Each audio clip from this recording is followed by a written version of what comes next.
Where were you January 12th, 2009, if you're a Tennessee football fan? Didn't really realize this, but I saw that Ryan Shumpert, Rocky Top Insider, posted today an article. The 15th anniversary of arguably, at least in my lifetime, the darkest day in Tennessee football history. You probably know where I'm going with this one. If you've looked at the cover photo, you know what it is right now. But before I get into that, make sure you hit that like, that share, that subscribe. Thought it was an interesting topic as I remember the night. Wanted to give my perspective on that. Lane Kiffin bolts Tennessee after 1 year to go to USC. His dream job at the time, and what happened. Rocky Top Insider is free. Definitely suggest check out that article. It's pretty interesting because they have a lot of quotes. It was very chaotic. It was very interesting that night as far as everything that happened. But 2008, Philip Fulmer, and I wish I could claim this as my own. Another channel I was on, there was a series called Follow the Vols, which was my creation. My creation. I set it all up. I went from the end right after Tennessee won the national championship up to the Josh Heupel era. I went back and went through all the main events with that, from the Chris Sims decommitment. The Lane Kiffin one was a big talk of it going into the Derek Dooley era, the Butch Jones era, the Jeremy Pruitt era, and such. Unfortunately, I don't get credit for that creation now, and I'm not going to recreate it either, but I will kind of hit some of the gist of this one here as well. 2009, 15 years ago. My perspective of this, and I'll put it all back together. I was at my parents' house. I'd gone down there. I was just hanging out. My dad and I were talking Tennessee football. And of course, the 1 year Lane Kiffin was on Rocky Top was a little crazy. It was definitely a change from what we had seen in the former era. Kiffin was brash. He liked to run his mouth. He liked to flap his gums. He liked to talk. He did some good things that year. I've seen people saying I don't think he overachieved. That was a team that went 7-5, I think, on that season. I think back that UCLA loss in game 2 should have never happened. Virginia Tech blew them out of the building in the Chick-fil-A Bowl. Can't remember if it was still the Peach Bowl or if it was Chick-fil-A Bowl at that point. Auburn come in. Auburn was kind of meh. Auburn come in and really kind of gave it to Tennessee. But then you had those moments where they played so conservative at Florida that they hung into the game. It wasn't competitive. They played what they had to.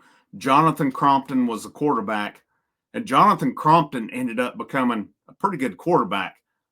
Up to that point when they played UCLA, when they played Florida, he hadn't gotten there. Kiffin stuck with him, kept working with him.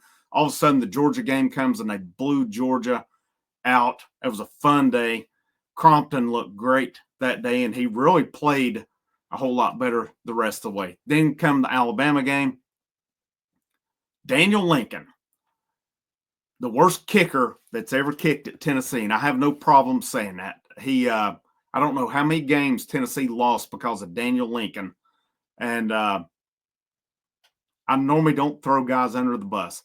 He's one because I think it come out he's pretty much a prick in real life, and he was awful. He was awful. Could not kick it hardly above 7 foot. And I remember the announcers in that Alabama game called it. He had kicked a short field goal and barely cleared the line, and they said that's something to watch out for later on. Kiffin, to his fault,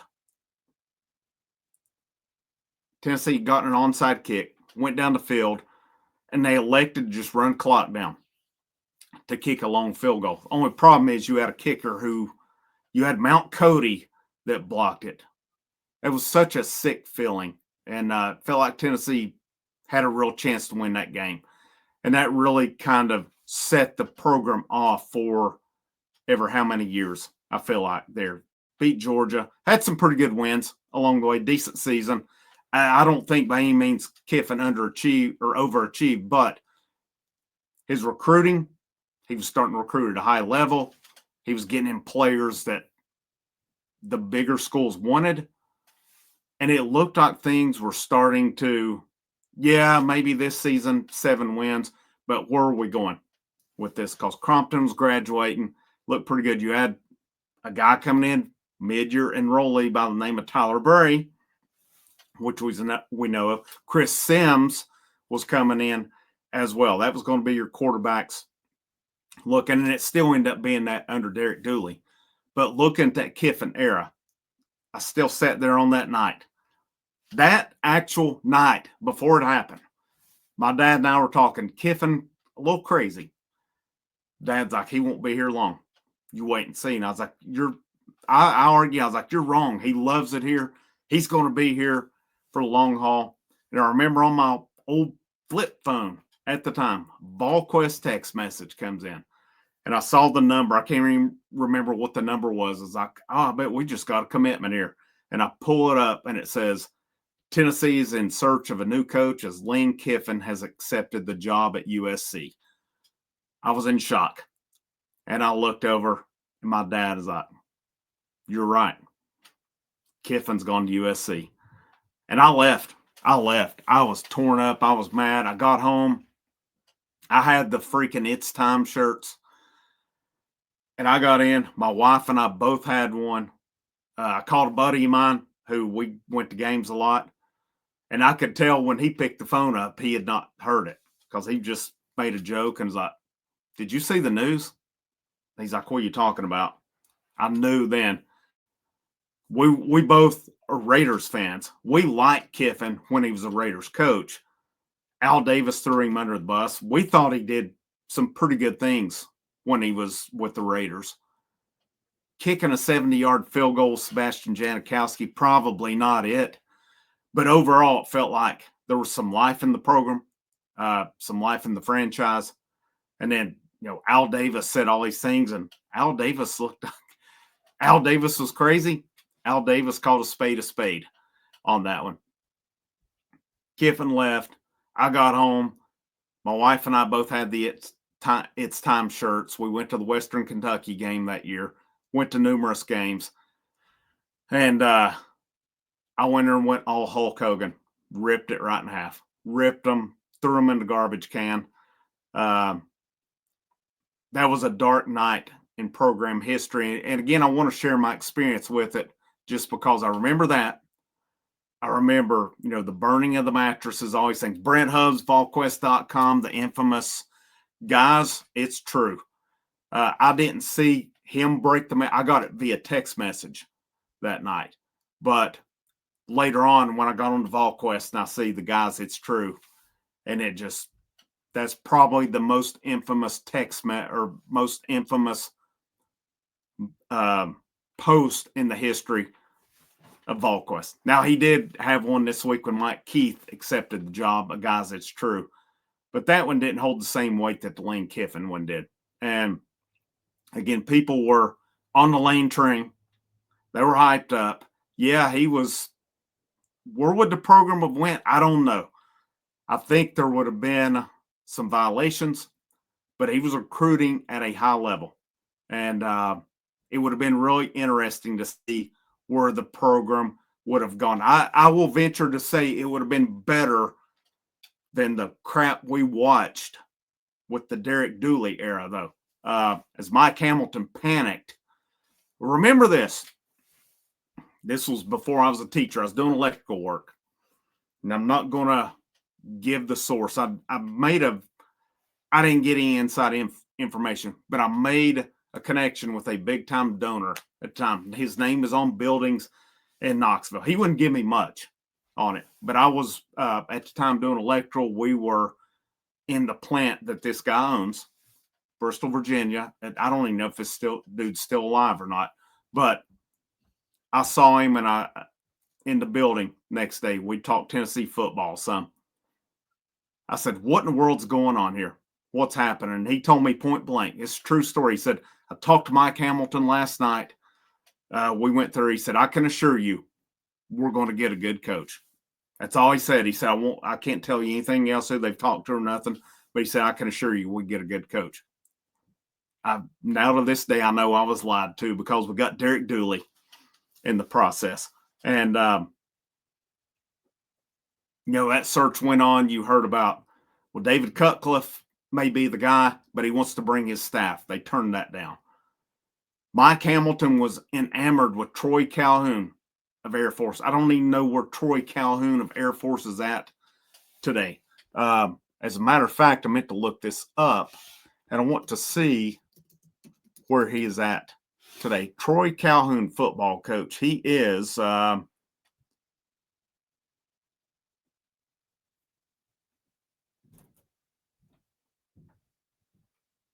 he still at Air Force, really? Okay. Well, I guess he's still at Air Force. So, yep, 2000. Okay. All right, let's go with that. So he's still at Air Force. And it goes to show you, too, what have you heard about Air Force? You've heard of Army, Navy, doing some good things. We've not heard much about Air Force. Mike Hamilton was enamored with Troy Calhoun. And then you heard I'm trying to think who else was mentioned, but I know it come down to, it seemed like it was that they didn't. There was Kyle Whittingham from Utah was mentioned, would have been a great hire. And I think based on everything I've read, it came down to Derek Dooley or Kevin Sumlin. Sumlin fizzled out at Texas A&M. He did some good things, though. But the Derek Dooley hire, there was nothing other than his last name that qualified him for that job. And if his name would have been anything other than Dooley or synonymous with some SEC coaching legend, this dude would not even been in the conversation. Horrible hire. Horrible. Just, I don't know what we were thinking then. But Lane Kiffin leaving on that night, it was what come after it. Wasn't so much the move of him leaving, because I still have questions how it would have worked out. You went after Derek Dooley.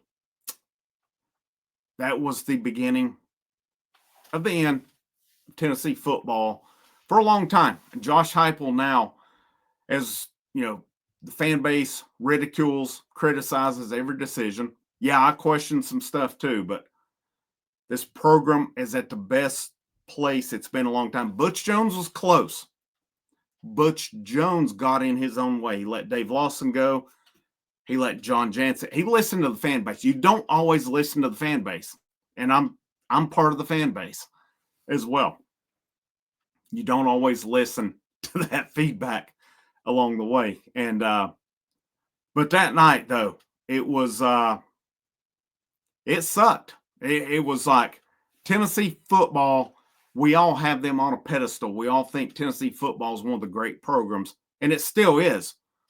And then a guy uses them as a stepping stone. That didn't sit well with me. Doesn't to this day. And I know it was mentioned, Kiffin's name was brought up. It was said Monty Kiffin did not want to leave.